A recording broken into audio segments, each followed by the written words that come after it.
It is Garveyism today, Garveyism tomorrow, Garveyism forever, Pan-Africanism or perish. This is the Prince of Pan-Africanism, and I approve this message. Black power.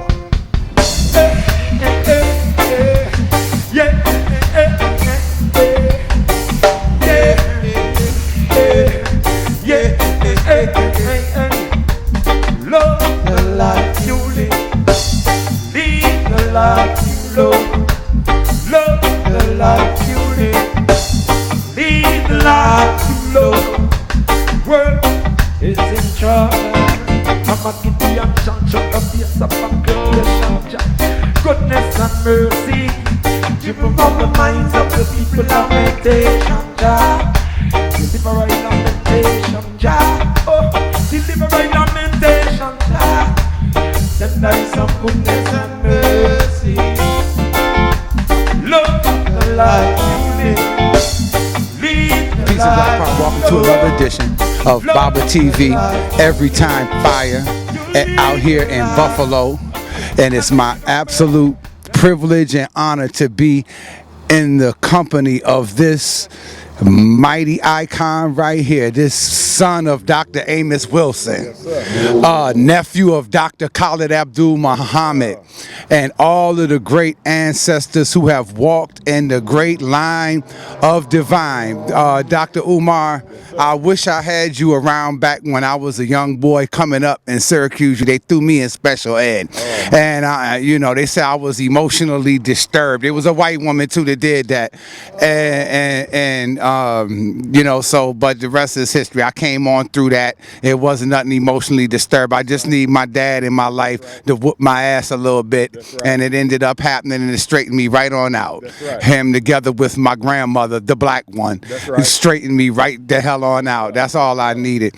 Dr. Umar, I heard you talk before about the religion not necessarily being the problem or an impediment for getting us to work together, or us inhibiting us from being able to practice Pan-Africanism. You said that the Honorable Malcolm X, he was a Muslim, but yet and still he was a Pan-Africanist to the core. He had two organizations, one who for the people that wanted to follow him spiritually, and another one for the OAAU. Can you elaborate a little bit further and to help clear that up for our people, please? Yes, indeed. Yes, indeed.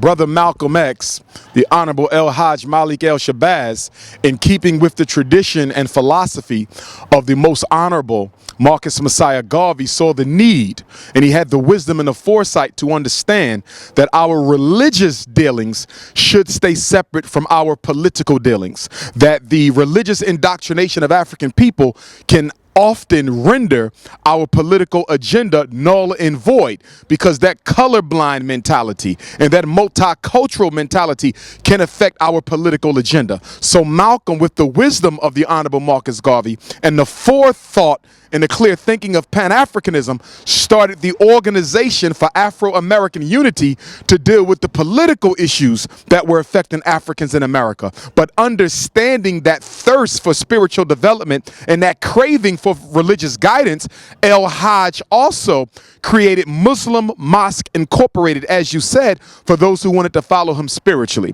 And what I loved about Brother Malcolm's approach, following up on the approach of the Honorable Marcus Messiah Garvey, was that he kept the political and religious separate, but still provided both opportunities for the people. When we talk about being holy means keeping the political and the spiritual together. So although institutionally the religion may be separate from the politics, in the real world nothing is separate, because the entire universe operates on oneness. But the need to keep them separate is essential, because black people have been indoctrinated to believe that their religion is the only way, that their religious creed is the absolute only way to go, and that everyone else has basically been determined to go to hell. And anytime you have someone who believes that they're right and everyone else is wrong, that's going to eat away at the unity. That's going to eat away at the solidarity.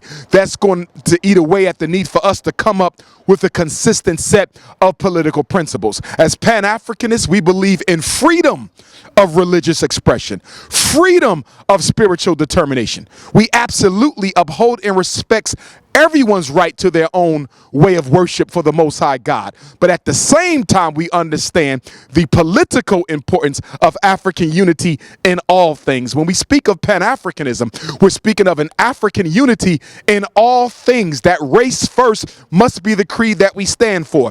Being African is more important than being Muslim. Being African is more important than being Christian or Hebrew. It's more important than being a psychologist or an educator. It's more important than being a Ghanaian or a Nigerian or a South African or a New Yorkian or a Philadelphian or a South Floridian. Being African race first is the only way we're going to come out of this situation, because unity demands that we consider what is in our own best interest before we consider anything else. Doctor, I heard you, it was, I think, about a year ago, purely from a psychological standpoint, and you were going in saying, I'm paraphrasing now, about the YouTube and this, the addiction that it causes. You know, sometimes some of us, I really think, because we may have been improperly nurtured by our parents, and the accolades and from YouTube, the addiction that causes. Can you elaborate a little bit on that? The human brain is a very complex organism, and there are certain areas within the brain where we experience most of our pleasures, our joys, and our stimulations. And there's research that has been done, conclusive research, that proves the same areas of the brain that are stimulated during crack cocaine usage are stimulated during video game play. And according to the researchers, the stimulation cannot be distinguished one from the other. In other words, if you're looking at a human brain stimulated and addicted to video game play, it looks identical to a human brain that is stimulated during addiction to crack cocaine. And when we look at YouTube, the same centers of the brain that are stimulated during crack cocaine use and the same centers of the brain that are stimulated during extreme video game use are the same centers of the brain that are stimulated during social network enjoyment. So to make a long story short, you can be addicted to social network. You can be addicted to video gaming in the same exact way that you can be addicted to crack cocaine. Now, some people may hear that and say that's absolutely impossible, but absolutely it's not impossible. I mean, think about it. A child addicted to a video game will play that video game for 24 hours straight. I've seen children go an entire weekend, almost 48 hours on video games. No food, almost urinating on themselves because they don't even want to push pause long enough to go and relieve the call of nature. They don't want to do anything else. They don't want to listen to their parents. They don't want to play. They don't want to sleep. They don't want to eat. They are on a high. They are on a video game high. The same thing you find with crack addicts. And they can become just as violent if you interrupt their addiction. It's the same thing with YouTube. It's the same thing with Facebook and Instagram. We are witnessing the birth of electronic psychological addictions in the form of social network and video games. And as a community, we must oppose that. Which takes me to another addiction, marijuana. Now, I'm a big supporter of the Rastafari Movement. My Bobo Shanti brothers are my fellow Garveyites and allies in this Pan-African struggle. And I have no issues with the spiritual uses of marijuana. I have no issues with the spiritual uses of marijuana. I have no issues with the medical uses of marijuana. But I take extreme issue with recreational uses of marijuana. Why do I do that? For the same aforementioned reasons. No addiction is a good addiction. Let me say it again. No addiction is a good addiction. Not crack, not video games, not YouTube, and not marijuana. We know that cigarettes and alcohol kill more people, okay? Cigarettes and alcohol kill more people than cocaine and marijuana. And marijuana is almost totally non-fatal in terms of an addictive substance. However, an addiction is never a good thing. So what do we find in marijuana addicts? They can also lose motivation to work, lose motivation to organize, lose motivation to do the things that are necessary to sustain family and to live a good life. No matter what you are addicted to, it will disrupt your lifestyle and your life pattern. If you're addicted to marijuana, you're not going to work. You're not going to want to spend time with the family. You're not going to want to spend time with your woman. And you definitely ain't going to want to come out and help us organize in these streets and put our youth together and put our men and women together to bring about that global Pan-Africanist revolution. So I cannot support marijuana addiction because it is another distraction. Social marijuana is another distraction to keep black people high instead of organized. Recreational marijuana is another distraction to keep black people high instead of consciously thinking about solutions to our reality. That's why I cannot support it. Any addiction automatically benefits the white power structure. Ooh, powerful. And you mentioned on the last note, Dr. Umar, take us home with this now. Take us home. I have no more questions. You mentioned the Rastafari movement, which is very near and dear to my heart. You know, we learn from so many of the great teachers, the Honorable Elijah Muhammad, Francis Creswells, and Anthony Browder, Tony Martin. I learned from all of them, and I couldn't learn from them sticking to one stream of thought. I couldn't have all of them wrapped up inside of me, all of their teachings, if I was tribalized or just, looking at just the brother as being the one, the leader. And the Rastafarian movement was one of them. I didn't know anything about Marcus Garvey until a Rastafarian. I was about 11 years old, and I used to go over to this Rasta's house. I was about 11 years in Washington, D.C., and I would sit down, and it was so strange to me because when I went in his house, I saw black people on the wall, and it was strange because I wasn't used to going into black people's homes, seeing other black people on the wall. I was used to, my grandmom had a picture of John Kennedy and white Jesus and Martin Luther King, that 3 collage with John Kennedy, she had that on the wall.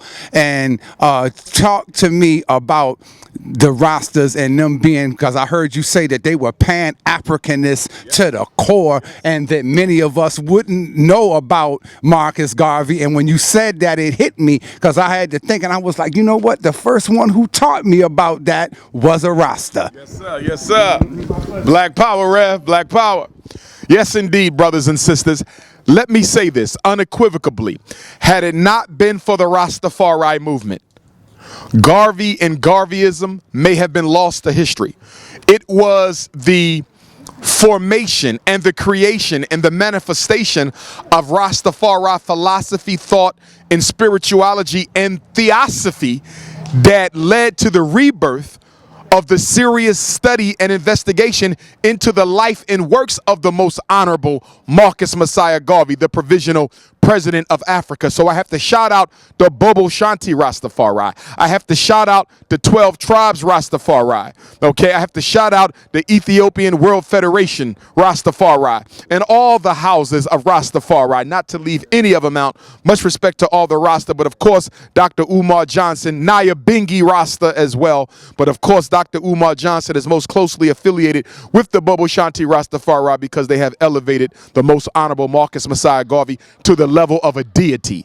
In Bobo Shanti Rastafari Trinity, the honorable Marcus Garvey is in a trinity along with His Majesty Emperor Haile Selassie I, and of course King Emmanuel Charles Edwards, the founder of the Bobo Shanti Rastafari House. So I have to thank Rastafari for not only reawakening the Pan-African world to Garveyism, but turning Garveyism into a serious spiritual movement. That's a whole nother level when you deify an ancestor. And the Bobo Shanti have deified an ancestor. So when we talk about God being black and the Trinity being black, there is no blacker spiritual movement than what you find with King Emmanuel Charles Edwards, his Majesty Emperor Haile Selassie I, and of course the Honorable Marcus Messiah Garvey. So shout out to the roster. And I just want to say to the whole Pan-African world, brothers and sisters, I'm happy today as I stand here in Buffalo, New York, and I want to thank all the brothers and sisters who came out today. And of course tomorrow, Syracuse, New York. First visit in 4 years. My last visit to Syracuse was Black History Month 2015, where I keynoted the program at Syracuse University. So tomorrow is going to be special. A shout out to Brother Ross and Twiggy. They're the first to bring me to Syracuse, and I'm just looking forward to uniting with them brothers and sisters. But I do want to say, now that we have the Frederick Douglass Marcus Garvey Academy, I'm looking for that to be a mecca for the entire black consciousness world. The Frederick Douglass and Marcus Garvey Academy will be the Timbuktu of nation building. The Frederick Douglass and Marcus Garvey Academy will be the Taj Mahal of Pan-African intellectualism.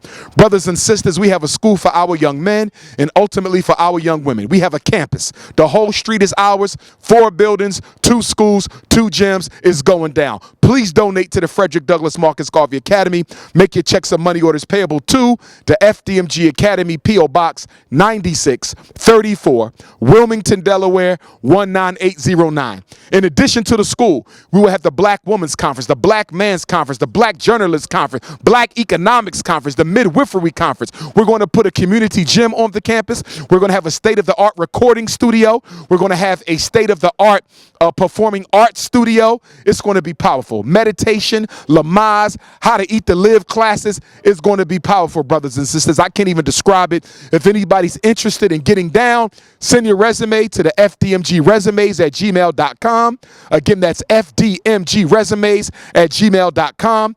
All right. You can also email me directly if you want to volunteer. If you have something to offer our young men and women, please email me, Dr. Umar Johnson at yahoo.com. That's DRUMAR Johnson at yahoo.com. You can also call me 8444 Dr. Umar. That's 8444 Dr. Umar.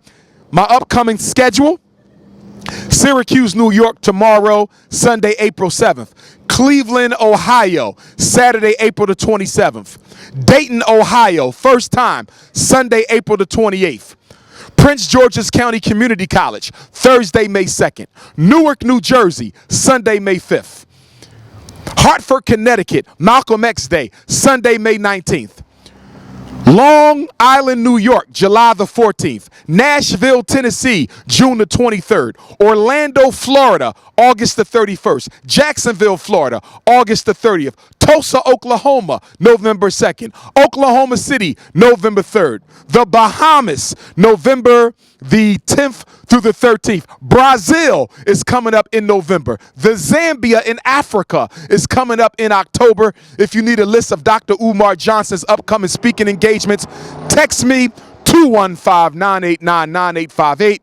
215-989-9858. Get your tickets, drumarjohnson.com. Thank you to all my donors from New York State and around the world. Thank you from the bottom of my heart for helping me raise this money to buy this school. And now we have to raise $1 million to restore the school so we can open the school for the first time August the 21st, 2020, which is the 100-year centennial of the birth of the red, black, and green flag. It is Garveyism today, Garveyism tomorrow, Garveyism forever.